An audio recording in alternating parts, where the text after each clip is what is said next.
Hello दोस्तों, आज की कहानी है ननंद रानी मजाक मत उड़ाओ। चलो दोस्तों, कहानी को शुरू करते हैं। माँ जी, कल मेरी मम्मी का फोन आया है। मेरे भतीजे की शादी की तारीख फिक्स हो गई है, करीब 15 दिन बाद। आपको तो पता ही है, मेरे बड़े भैया बहुत बड़े बिजनेसमैन हैं और कितने अच्छे शहर में रहते हैं। तो अब की बार मैं सोच रही हूँ कि साड़ी को छोड़कर कुछ आधुनिक परिधान लेकर आऊंगी, क्योंकि उनसे मिलने जुलने वाले भी बहुत ही आधुनिक तौर तरीके से रहते हैं। कहीं मैं उनसे अलग ना लगूं, इसलिए आपसे पूछ रही हूँ। परिया ने बड़े ही मनवार से अपनी सासू माँ से कहा, हाँ बेटा, मुझे कोई हर्ज नहीं है, जैसा मन करे वैसा पहन सकती हो।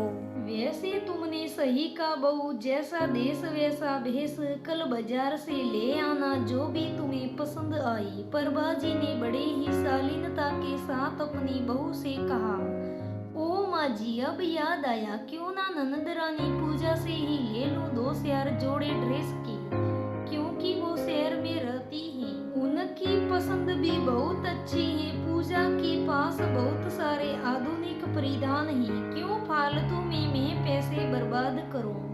बाद में उन कपड़ों को और कहीं पहन भी तो नहीं सकती। मेरा और ननंद रानी का साइज भी बराबर ही है, तो कोई प्रॉब्लम नहीं होगी। परिया ने सकते हुए प्रभाजी से कहा, हाँ बहू, ऐसे मैं तो कहती हूँ तुम नए ही ले आती तो सही रहता, लेकिन तुम्हारी बात भी सही है। हमारे यहाँ तो वे ड्रेस चलेगी नहीं। वो तुम्हारा कहना भी ठीक ही है। मैं इस बारे में पूजा से बात करती हूँ, प्रभाजी ने कहा। तभी थोड़ी देर बाद पूजा का फोन आया। हेलो पूजा बेटा, कैसी हो तुम? मैं कह रही थी कि तेरी भाभी परिया को अपने भतीजे की शादी में जाना है। हमने सोचा कि तुम्हारे पास जो गाउन और लहंगे हैं ना, वे अपनी भाभी को भिजवा देना, क्योंकि वो यहाँ के फंक्शन में तो ऐसे आधुनिक कपड़े पहन नहीं सकती। तो क्यों फालतू में खर्चा करना, प्रभाजी ने फोन के माध्यम से बेटी पूजा से कहा।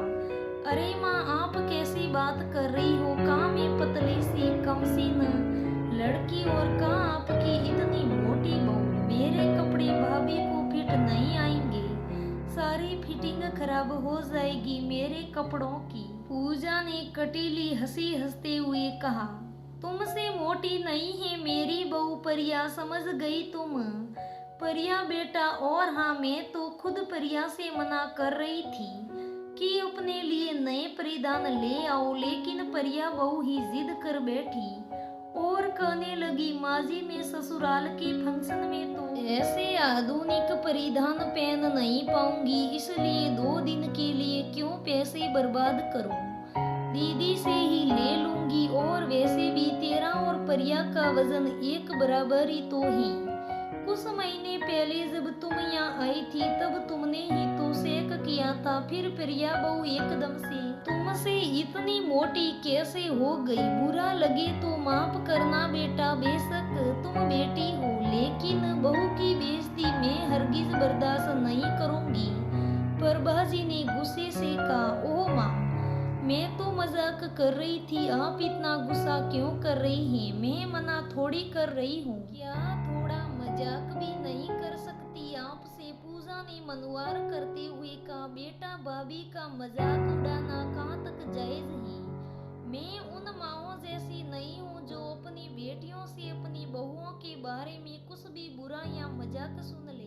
ऐसे ही तो धीरे धीरे आदत हो जाती है बेटियों को अपनी भाभी का मजाक बनाने की, क्योंकि उनकी माँ भी उनका बखूबी साथ देती है। बेशक तुमने आज मजाक में कहा है, लेकिन आगे से ऐसा मजाक भूल कर भी मुझसे या अपनी भाभी से कभी मत करना। और हाँ, एक बात हमेशा याद रखना, मायका हमेशा भाभी से ही रोशन होता है, इसलिए भाभी का मजाक नहीं बल्कि सम्मान करना चाहिए। प्रभाजी ने कहा, ठीक है माँ, मैं आपकी बात अच्छी तरह से समझ चुकी हूँ। आगे से मैं भाभी को लेकर कोई भी मजाक नहीं करूंगी। मुझसे गलती हो गई है, अब बस भी करो माँ, मुझे माफ कर दो। पूजा ने बच्चों की तरह इटलाते हुए कहा।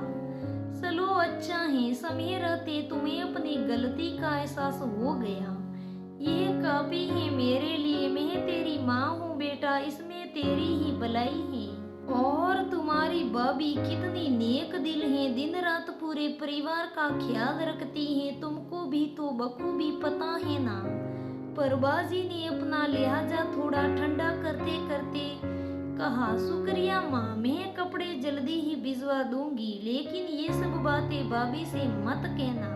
अच्छा तो माँ, मैं अब फोन रखती हूँ, दरवाजे पर कोई आया है, बाय बाय। महापूजा ने कहा। इतने में परिया साय बनाकर ले आई। परबाजी ने परिया से कहा, पूजा कपड़ा भिजवा रही है, जल्दी ही आ जाएंगी बहू। चलो अच्छा है माँ जी, वरना मैं ऐसे ही पैसे बर्बाद करती। ननंद रानी ने मेरा काम आसान कर दिया और इस तरह आपसी बातचीत करके दोनों सास बहू आराम फरमाने अपने अपने कमरे में चली गई।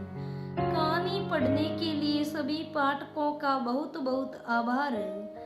परिया की कहानी एक सत्य घटना पर आधारित है। यहाँ परबाजी ने अपनी समझदारी दिखाई और जिंदगी भर के लिए अपनी बेटी की आंखें खोल दी, ताकि भविष्य में वो अपनी भाभी का मजाक ना उड़ा सके। और उन्होंने अपनी बेटी के साथ हुई वार्तालाप का जिक्र अपनी बहू के सामने भी नहीं किया, क्योंकि वे नहीं चाहती थी कि ननंद भाभी के बीच के रिश्ते में कोई भी खलल हो। मुझे तो परबाजी का निर्णय बहुत अच्छा लगा। आप सबकी क्या राय है, जरूर बताइएगा।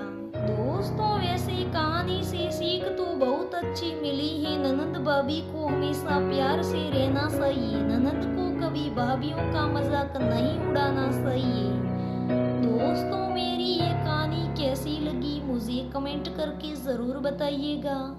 अगर कहानी अच्छी लगे तो लाइक करना, शेयर करना, हमारे चैनल को सब्सक्राइब करना। धन्यवाद दोस्तों। अगर आप हमारे चैनल पर नए हो और पहली बार हमारे वीडियो को देख रहे हैं तो हमारे चैनल को सब्सक्राइब करके बेल आइकन जरूर दबाइएगा, ताकि आपके पास जल्दी से जल्दी हमारे वीडियो की नोटिफिकेशन पहुंचे, क्योंकि हम ऐसे ही नए नए वीडियो हर रोज अपलोड किया करते हैं। धन्यवाद दोस्तों, फिर मिलेंगे दूसरे वीडियो में, तब तक बने रहे हमारे साथ। वीडियो कैसा लगा जरूर बताना।